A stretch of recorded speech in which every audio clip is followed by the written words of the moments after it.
Mas então, ligando com o assunto que a gente começou, é isso que essa nova era tecnológica de todo mundo poder dar opinião, se expressar e se posicionar, causa. Causa essas ideias que não tem pé nem cabeça ganhando tração muito forte. Mas tem um lado bom, que acho que certos paradigmas que eram já impostos na sociedade estão começando a ser discutidos, entendeu? Por exemplo, o impacto dessas grandes instituições globais. A OMS, por exemplo.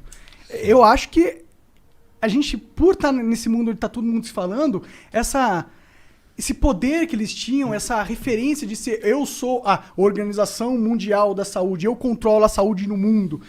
Esse negócio esse espantalho foi aparecendo na minha visão. Porque com a internet, a tecnologia, a gente viu que nem a OMS no começo sabia lidar com a parada. Eles falaram que tinha que usar máscara, aí depois eles falaram que máscara não funcionava. Aí depois voltaram atrás e falaram que máscara funcionava.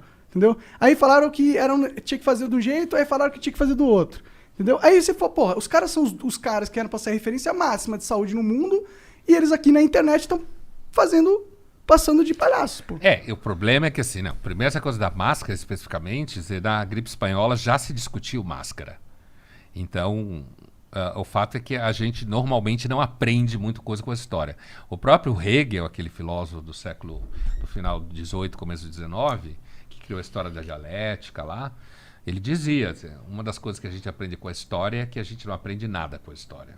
Então, esse caso específico de máscara, quando você pega qualquer material de jornal da época, ou livros que foram escritos sobre a gripe espanhola há 102 anos, você tem lá essa discussão, lockdown, não lockdown, usa máscara, não usa máscara, fecha isso, abre aquilo. Entendi. Quer dizer, isso já rolava há 102 anos atrás. Existia comércio naquela época. Assim como nas outras eventos de peste se usava máscara. Você tinha máscaras na época que se usava. Então esse é um tema que já circula na história das pestes. Agora, sobre essa coisa do critério que você fala, Monark, é uma coisa interessante e bastante séria, que é o seguinte. Na verdade, a gente vai num processo de crítica dos paradigmas, que nem você falou, no caso da OMS é o paradigma institucional, né? A gente vai nessa crítica, só que a gente não vai ter nada para pôr no lugar. Certo? A gente não tem nada para pôr no lugar. Porque o que acontece é quando a gente começa a relativizar tudo, que é uma coisa que na filosofia começou a rolar uns 2.500 anos atrás, a Grécia, né? Foi que inventou esse negócio de relativizar as coisas. Foi mais ou menos quando começou toda essa história de filosofia. Mais ou menos, né? Mais uns 2.500 anos atrás, que começou a questionar, eles não usavam a expressão relativizar, mas essa coisa de dizer que a verdade depende do ponto de vista de cada um, a democracia era corrupta em Atenas, tinha gente que fazia conspiração, roubava no voto, tinha fraude, toda essa conversa que a gente tem hoje, há 2.500 anos atrás, já aparecia em Atenas, né? Mas o que significa é que, de fato, existe um problema, porque parece que tudo que a gente consegue construir historicamente, socialmente, são convenções.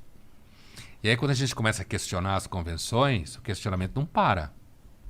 Não para, entende? Assim, a OMS cai por terra, eu entendo o que você fala, apesar de que a ciência continua dependendo de um certo grau de institucionalização. Senão a gente não consegue fazer coisa nenhuma. Mas é que a OMS é uma instituição global. Ou seja, ela é uma lógica de centralização de poder. Política. Super política. Super política. Inclusive. E eu acho que poderiam existir, sei lá, 20 OMS, tá ligado? 20 referências em saúde. E aí cada uma com o seu valor institucional. Eu tenho medo, não, eu fico com o pé atrás, eu acho que é uma pegadinha política esses órgãos institucionais globais, entendeu? Tipo ONU, OMS, esse negócio que ninguém controla e o mundo inteiro controla. Tipo, eu não acho que essas são instituições democráticas, entendeu? Eu não acho que elas realmente estão pensando no mundo, pro melhor do mundo.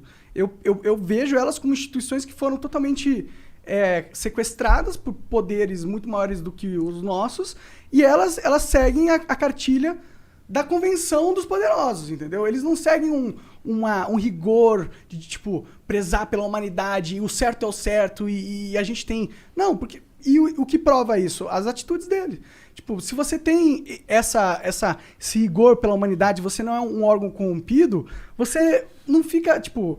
você não se põe como órgão de sabedoria de todos e fala que não é pra usar máscara, sendo que a convenção de 100 anos atrás é que tinha que usar máscara, tá ligado? Na verdade, é que a gente não sabe o que é certo exatamente, né? Não Que eu sabe. parto de outro pressuposto. Eu acho que a humanidade sempre é corrupta e a gente não sabe com certeza o que é certo.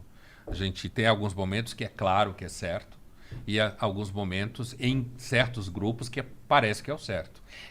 Esses órgãos multilaterais, tipo ONU, Organização Pan-Americana de Saúde, a OPAS, Unicef, esse barato todo a partir da ONU surgiu depois da Segunda Guerra Mundial, né? Que foi uma tentativa, porque você teve uma Europa que se matou. Se a gente vou fazer uma conta assim grosseira, mas nem por isso falsa, a Europa começou, sem levar a Idade Média em jogo, porque aí a gente vai bem longe, mas assim, dos final do século XVIII para cá, a Europa ficou se matando até 45. E também se matou nos Balcãs nos anos 90, né? Mas assim, então a Europa entrou, e com o surgimento da Revolução Industrial, ao longo do 19, se matou muito.